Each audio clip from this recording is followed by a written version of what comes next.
Welcome to Worthington Home. I'm Chris, and this is Indy. Today, I thought I would take you to one of my very favorite places, Whitlock's Book Barn in Bethany, Connecticut, locally known as Bethany Book Barn. Whitlock's is a small used bookstore, and they have lots of fascinating books, lots of old books, lots of unique books, books that you read, books that you collect, books that you display. If you can think of it, Whitlock's probably has it or they can get it for you. In addition, they are the nicest people. It's got such a nice, friendly family atmosphere.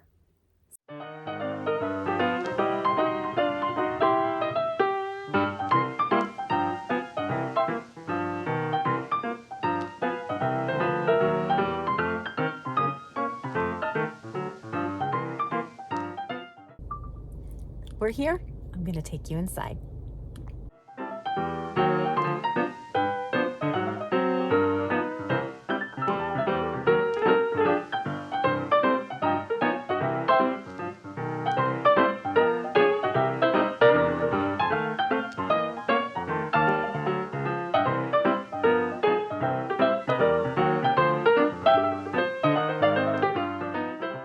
I thought I'd share some history about Whitlock's with you. Gilbert Whitlock was a second-generation bookseller who began his business in 1948 by selling his books through mail order. As his business grew, he moved his books into the hayloft of the barn next to his parents' house. In 1958, he and his brother Everett opened the barn to the public, and they got so many books in their collections that they began to store them in the farm buildings across the road and ultimately moved the business over there. So those two small barns were remodeled to hold over 50,000 books, and the loft of the upper barn housed maps, prints, and all kinds of ephemera. This became Whitlock's Book Barn as we know it today, and it opened for business in 1961. In the early years, the lower barn was kept open round the clock, and customers could come and read anytime. If they wanted to purchase a book, they were instructed by a sign to leave the money in the cigar box. The playwright Arthur Miller was known to come late at night and at least once brought his wife Marilyn Monroe with him. Everett and Gilbert continued to run Whitlock's Book Barn until their deaths. When no one in the family's next generation wanted to run the business, the property was sold to a local lawyer, Norm Pattis, in 2005, and he still owns the Book Barn today. The book barns are mostly unchanged in appearance. The upper barn is where the cheaper books are housed. All books are $5 or less. And the lower barn is where rare and more expensive books are housed. There have been some changes over the years, but not too many. For instance, in addition to a vintage cash register that's still there, there's now a computer in the lower barn. They have a social media presence now and actually do 30% of their sales online, mostly through eBay and Amazon. Now I'm going to take you to the lower barn. It's even better.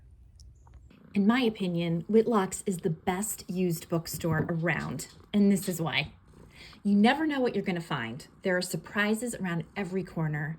I never leave without a stack of books I wasn't looking for, but I'm happy to have in my life. Whitlock's has a little bit of everything: used books, antique books, ephemera, children's books, old maps, record albums, postcards, and more. It's personal. The manager, Meg Turner, is incredibly helpful and knows me on site, even though I go only a few times per year. Signs are handwritten and held in place with tacks.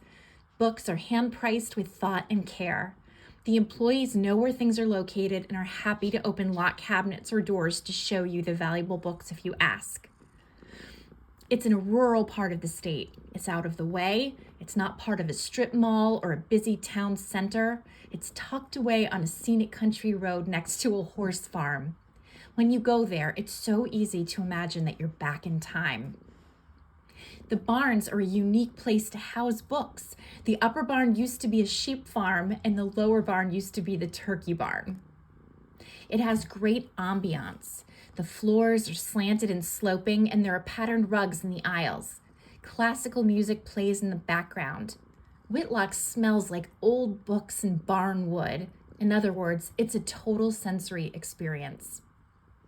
Whitlock's is an important part of Connecticut history. It's been in business for over 50 years. Locals return again and again. The first time I went to Whitlock's, I was in high school, so I have strong nostalgic ties to the store. I especially appreciate the fact that it hasn't changed much over the years. It retains its rustic charms. I hate to say goodbye to Whitlock's, but it's time to go. I think I'll stop at Starbucks and then I'll head home.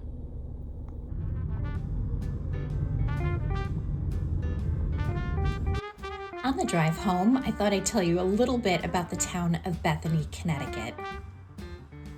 Bethany was first settled in 1717, but didn't become a town until 1832 when it separated from the nearby town of Woodbridge. It's a sparsely populated residential town that retains its rural character. The town is dotted with wooded areas, streams, and over 6,000 acres of open space. Right now, we're driving by Lake Bethany, which is a recreation area owned by the Regional Water Authority. There are beautiful trails throughout the area and lots of places to hike. There's also some stories about hauntings in this area.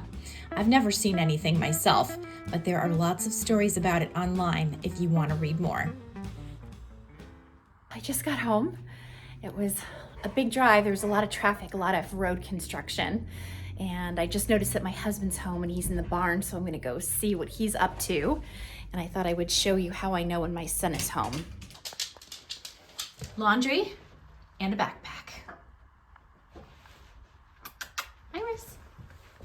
She's deaf, so I don't know why I continue to call to her. She can't hear a blessed thing.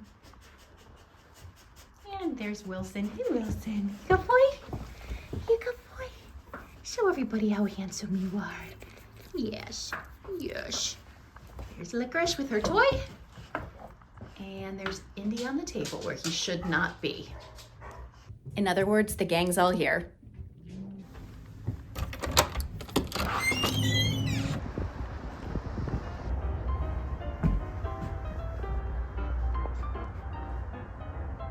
This is the barn. And in here,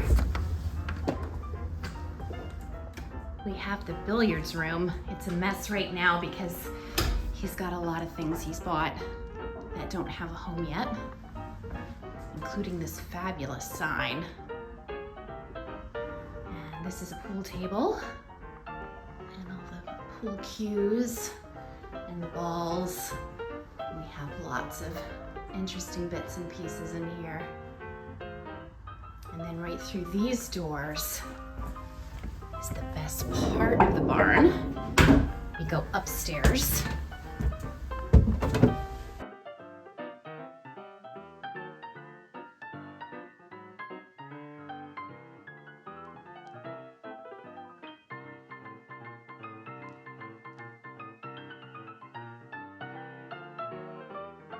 There's so much to look at.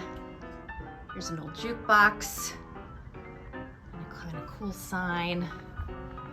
This weird looking green dude. An old weighing machine.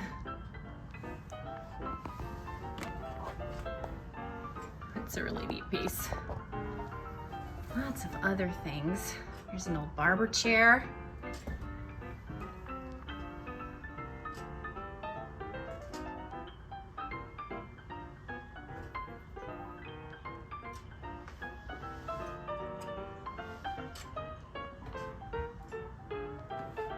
I love this old roulette wheel. So cool.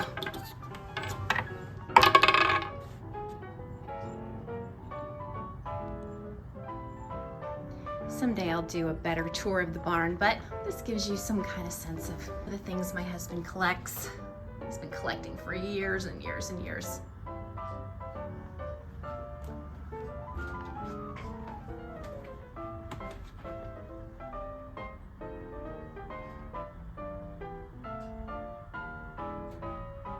Some old seating from Yankee Stadium and slightly less old seating from Yankee Stadium.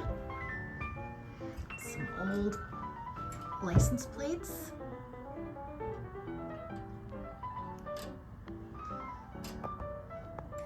So quick peek at the barn. It's a really cool place. Here are the world's steepest stairs. Here's the chicken coop and run. And in the summer, that's the garden. Looks pretty sad right now. We're gonna take a shortcut into the basement. Oh, by the way, in case you're wondering, this is the dog run. More crazy stairs. I live in the house upstairs. And keep a little bit of firewood down here.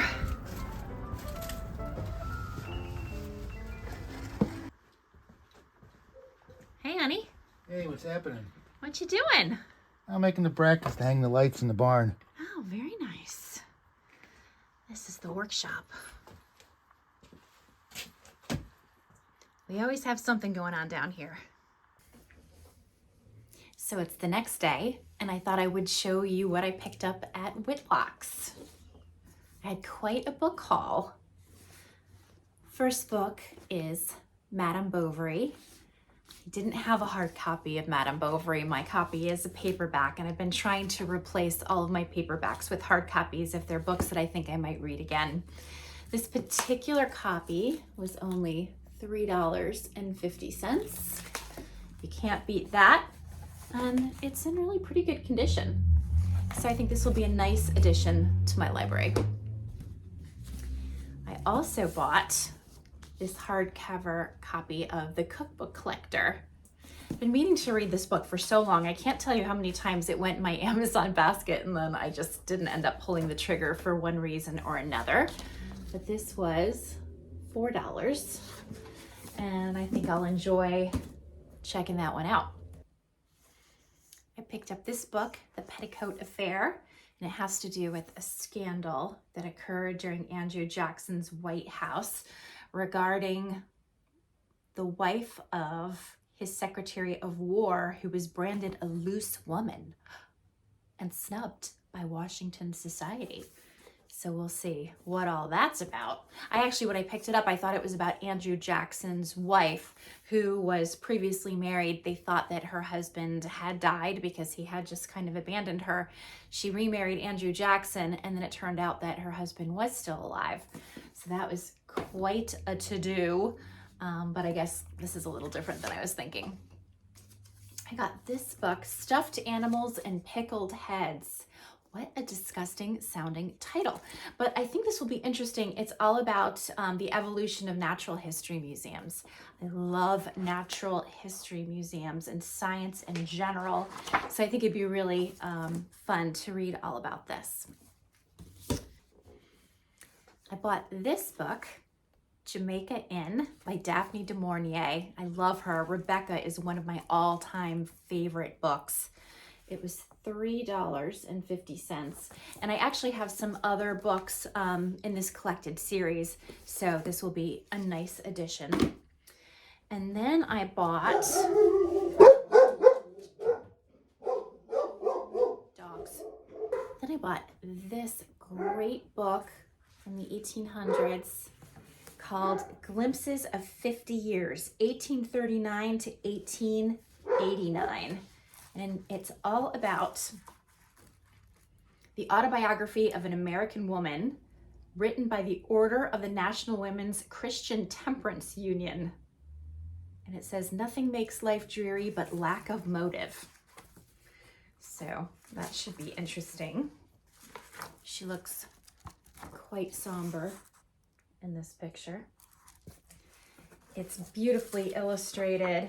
I have some really nice lithographs in here as well. And this book was written precisely in 1889. So I thought this was a really nice find. Did I already tell you the price? $12.50? I can't remember. Just two more. What life was like in Elizabethan England. This book I purchased mostly for the fabulous illustrations. You might have seen this in my video clips. But there's just some great information, really fun layout.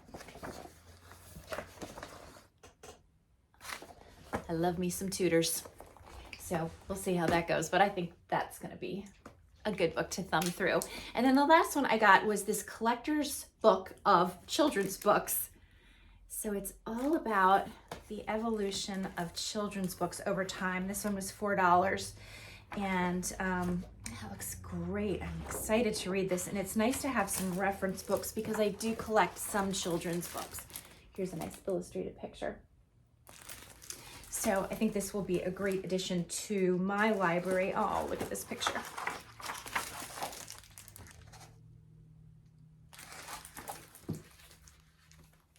I'm so happy with my finds. I think I did pretty well. And even though I bought 1, 2, 3, 4, 5, 6, 7, 8 books, for me at Whitlock's, that's pretty restrained. There were plenty of other books that tempted me, but I really tried to rein it in and only go with the ones that I thought I would really, really enjoy and appreciate. So that's what I have for you today.